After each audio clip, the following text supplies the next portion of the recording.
And 72% of the time the market goes up. And the answer came to me. And that's when I developed my chart. The answer came to me is because, just like Caterpillar, when they pull their money out, you get out.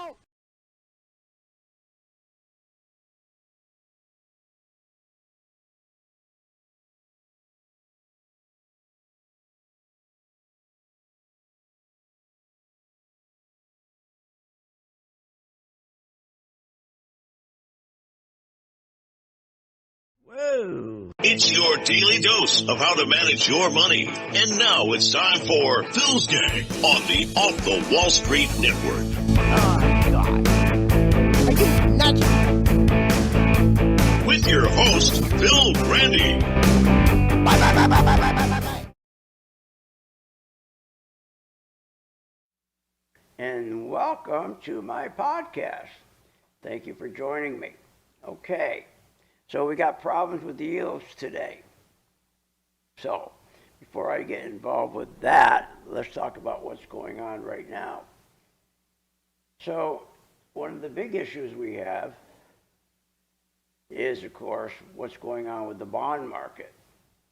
We have yields screaming up, and that's the real problem. We have the 2-year and we have the 10-year, taking off.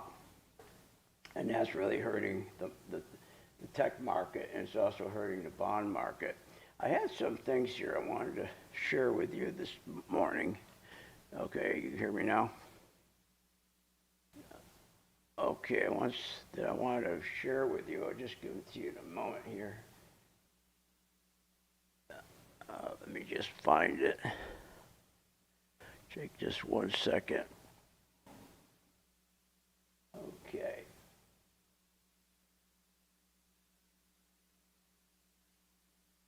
All right, where did they go? Here we go, right here. All right. Okay. So, first of all, what we're really seeing is a couple different things going on. What was interesting is an article about what's going on with groceries and how expensive groceries are, and the reason why groceries are going up. And the big reason that groceries are going up is because, again, deficits. And deficits are really squeezing people. When you got deficits going up, that means that we have to keep selling debt. And when we keep selling debt, prices go up. And that's why when you go to a grocery store, you see all these prices. I mean, I know when I go to the grocery store every week, it seems I'm paying more and more for groceries. And everybody is. And it's because of the debt.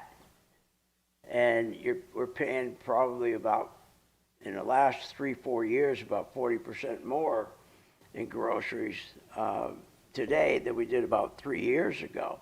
And people just can't stand that. It's just too difficult. So, and I'm bringing that up because, again, it's the same thing with the stock market. The reason why our yields are so high in the stock market is crushing the stock market. Same thing, it's the deficits. So no matter which way you look, whether it's groceries going up or it's deficits, you start seeing a clear picture that if, everyone says, well, we can't fix it. Well, why can't you fix it? You can fix it if you would just stop spending, but Congress will not stop spending, and that's the big problem that we have with our Congress. So, and it'd be easy to fix. All they'd have to do is stop spending $5 billion more a day than they take in. And of course, they won't do that. We talked about that last week. I mean, how many times did we see that last week where we talked about they just won't cut. No matter what you do, they won't cut. So right now we have the 2-year yield screaming. And that's the one that really hurts everybody, the 2-year yield. Because the 2-year yield is involved with everything from student loans to lines of credit. No matter what you think of, that 2-year is the killer. And that 2-year gets to be a real problem as those yields keep going up. And now those 2-year yields are up to around 4%. And think about the banks. The banks when they bought money, they were buying money around 2%. Now they're buying money around 4%. So the 2-year yield is just, you know, the best yields are when the 2 years are around 3.75. Today, the 2-year is, let's see, the 2-year is, let me just check it, make sure I got it right today. The two-year is 4.21. I mean, that is not good news. And so when you get yields up that high of 4.21, again, you're just going to, you would think, okay, well, like, let's take, for example, banks. They love high yields, right? They love high yields. But banks are going up for the wrong reason. Okay, now if it was pure and banks are going up because they like high yields, that'd be a great thing. But really what pushed banks up and is the fact that oil went up. And when oil goes up, you get the banks really make good earnings because they fund the oil industry. So what's been happening is these yields continue to go up for the wrong reason, because when oil is going up, you want oil going up because of demand.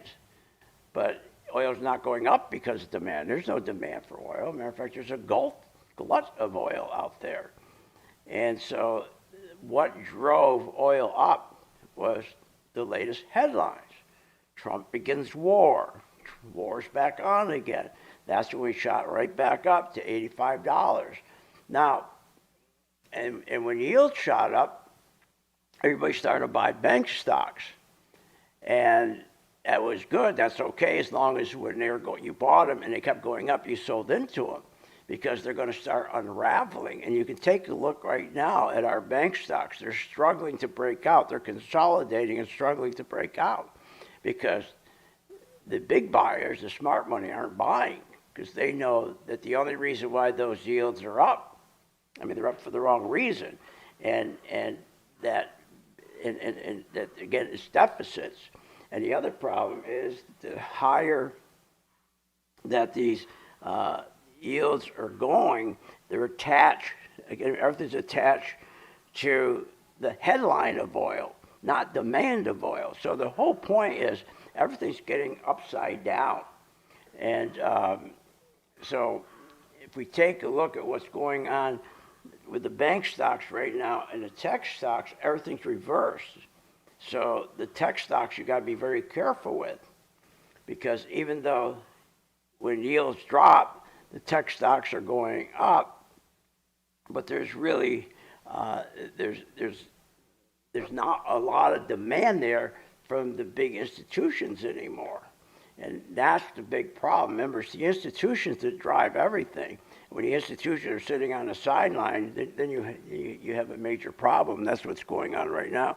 As I said, energy just got lucky. And in banks, if you look at XLF, and you look at JP Morgan, Bank of America, Wells Fargo, when oil hit 82.49, you know, that was good luck for the banks. Then it went up to $85. That was in the transports. It was good luck for the transports. And banks lend heavy to these industries, transports and oil. And everybody was happy and everybody jumping into these bank stocks. But the problem is, again, as I said, if you look at any of the bank stocks today, the patterns are consolidating and they can't break out. Because once again, there was luck that got the oil price to go up, that Trump decided, you know, it was the headline. Military action against Iran formally restarted last week. Trump told lawmakers, boom, oil shot right up on that. Not because of demand. As I said, we have a glut. So now what's happening is oil dropped from $85.39, now it's back down to $82. That's giving back almost the whole move. And that identifies clearly that there's weak demand in oil.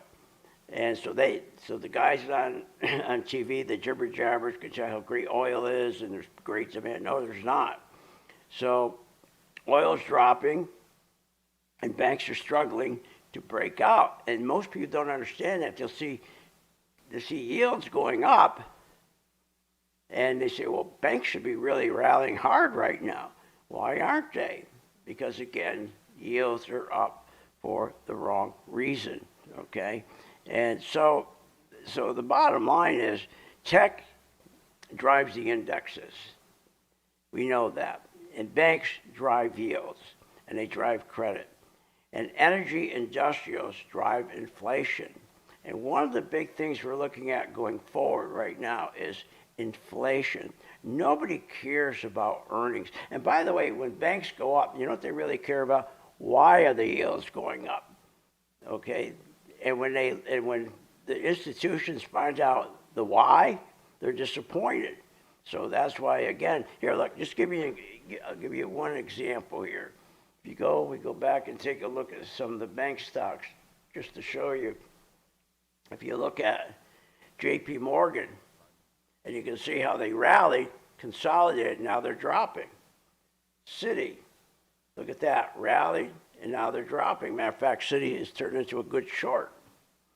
BAC, rallied, stopped, has not been able to break out. Now she's backing off. And what you got to look at is IWM. That's not a bank, but that's small mid-cap stocks in IWM. Okay, that's the real problem. IWM is starting to roll over. And when IWM starts rolling over and you got yield problems right now, that's just not good for the market. So the bottom line is that as people keep chasing tech stocks, there's only one group of stocks that's decent right now, and that, of course, are your 4 factory stocks. Those are the ones we talk about that make the machines for chips.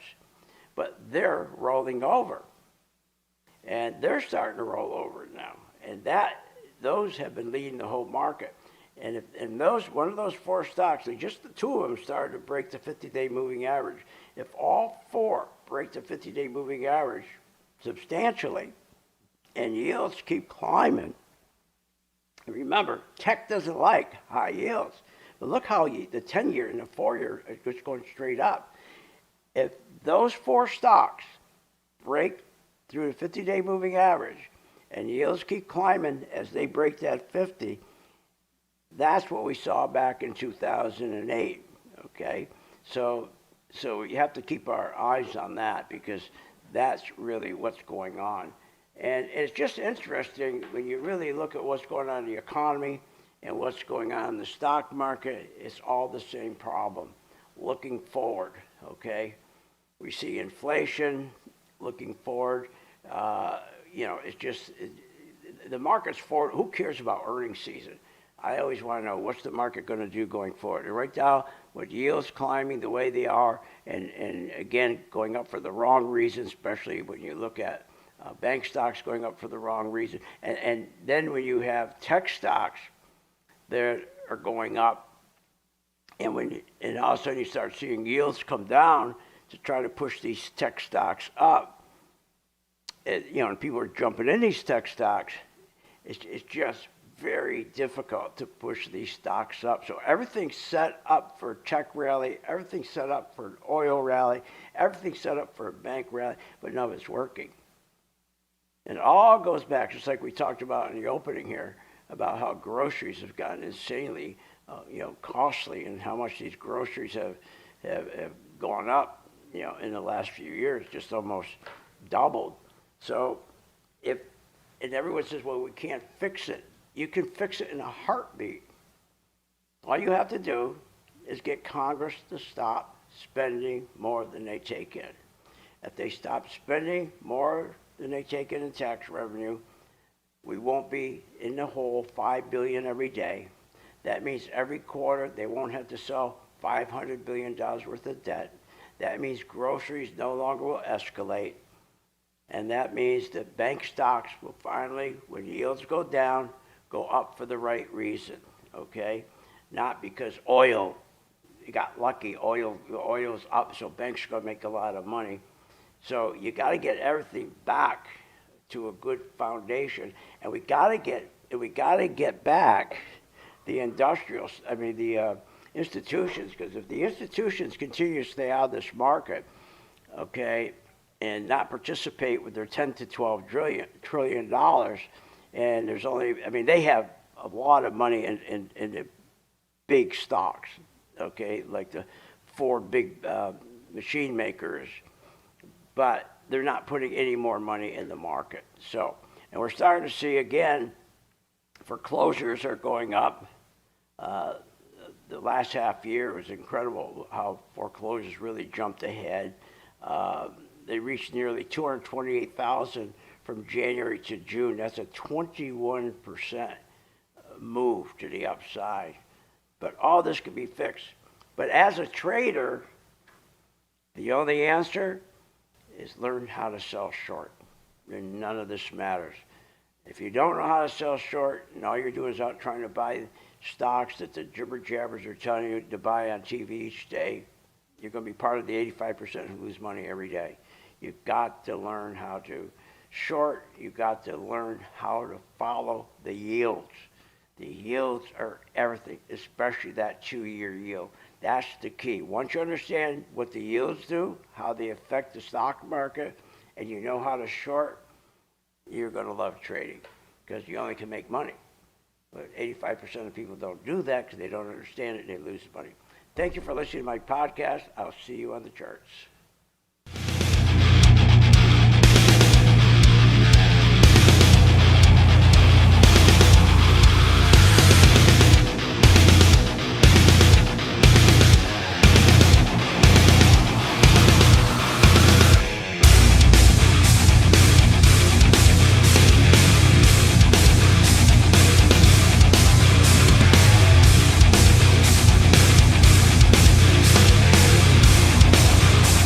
Are you nuts?